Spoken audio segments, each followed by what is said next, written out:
Picture a puzzle. You're working so hard at it and it's almost complete. You're at the very end of your puzzle, but you're missing a piece.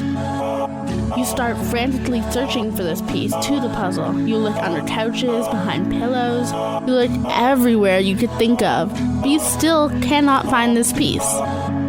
You feel incomplete because the puzzle is not done and may never get done. This is what it's like to be adopted. Part of you is missing, just like the piece to the puzzle. You're searching to find that piece that will complete you, searching to find out all about you.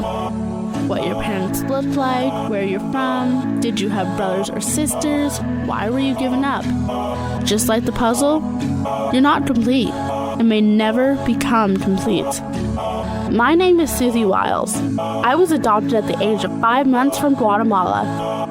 All my life, my family has been treated differently. I have 2 sisters and 2 brothers who are also adopted. And sometimes my family would get strange looks because we're interracial. I grew up to questions like, do you want to meet your real mom? How does it feel to be unwanted? What's it like being adopted? Do you look more like your real mom or your real dad? Most of these questions I can't answer. Mandy Holtz wrote in Chicken Soup for the Adopted Soul that being adopted means you were loved enough to be given up and enough to be taken in. Adopted means twice loved. This may be true to some, but some do not see it in this way. Many adoptees will eventually need to know who they are and where they came from. Many feel as though they were rejected, ashamed of being adopted, guilty that their parents had to give them up, or even feeling like a dog, chosen from a batch of kids. Adoption is in the dark. It's widely known around the world, but we still get questions about it all the time. As I said before, I have 2 brothers and 2 sisters who are also adopted. I had a chance to interview my sister Becky about what it was like growing up as an adopted kid. Becky is from Los Angeles, California, and only spent a day with her birth mom. I don't really think it was a big deal when I was growing up. We always knew we were adopted, but it wasn't an issue where it was different between me and any other kids. I wasn't mad about being adopted. I was thankful for being adopted, and I thought it was kind of cool that I had a really diverse family, so people sometimes felt awkward talking about adoption, but I didn't, and I was always really open to it. Most of us probably won't get to meet our real moms. It's very, very hard to try and contact your real mom. Becky, for example, knows minimal about her birth mom. I don't really know too much. My dad, because I'm mixed, my dad was white and my mom was Black and Cherokee Indian. I know that they were pretty young when they had me, probably I think 17. I know that I have a real birth sister that was adopted into a different family, and she's 2 years older than me. That's about all I know.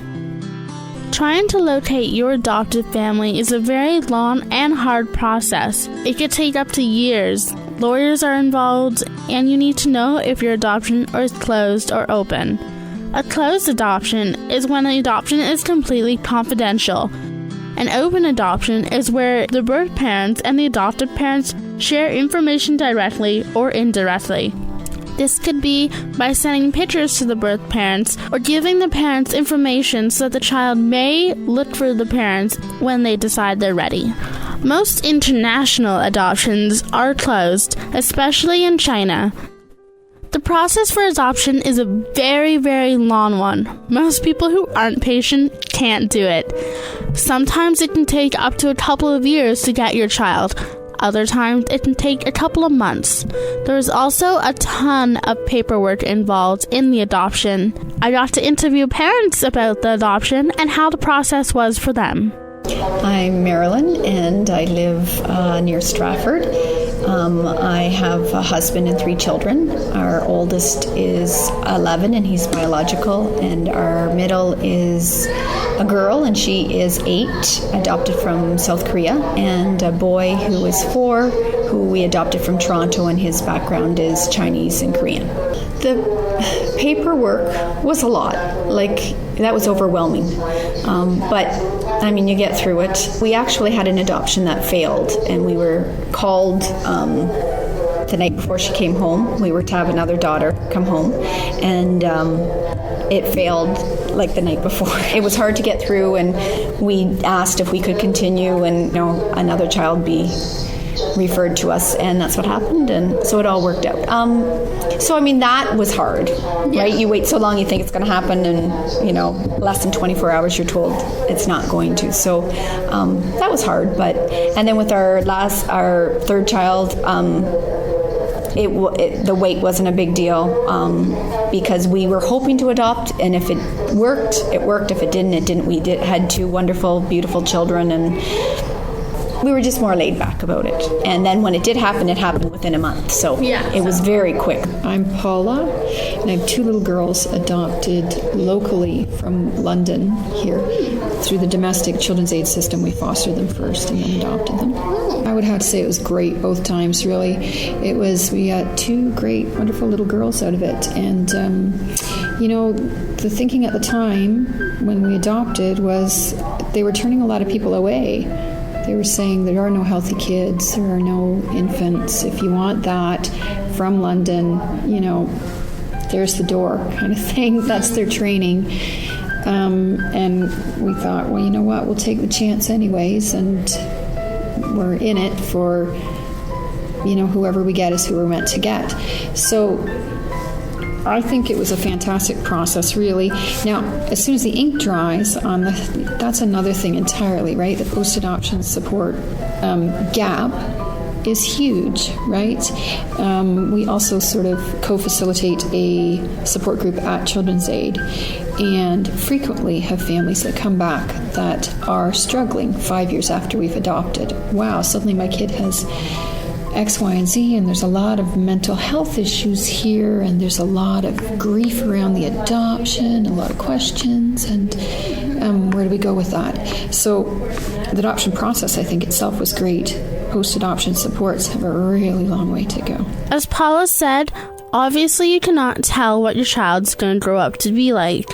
It is true that sometimes adoptive people do have some problems. Some of the problems can include psychological dysfunctions, recurring nightmares, being teased when they were little about being adopted, depression, low self-esteem, and the discovery of realization that adoptive parents are not birth parents. It can be very traumatic if postponed. A good way to avoid that is that if you talk to your children about adoption as they are a young child. That's what my mom did with all of us. Obviously, I knew that all my brothers and sisters were adopted, so when it came time to tell me that I was adopted, it was pretty clear. I mean, come on, I have tan skin, my mom has white skin. It's kind of obvious. But the truth is, being adopted is just like being a regular kid. There's nothing different with this. Even though we may get some problems, we can't blame it all on adoption. Just because we're adopted obviously doesn't mean that we're going to have all of those problems, or that those problems are caused because of adoption. Most of those problems could come at any time for anyone. It doesn't matter if they're adopted or not. It's just more common in adopted people just because they feel as though they are incomplete.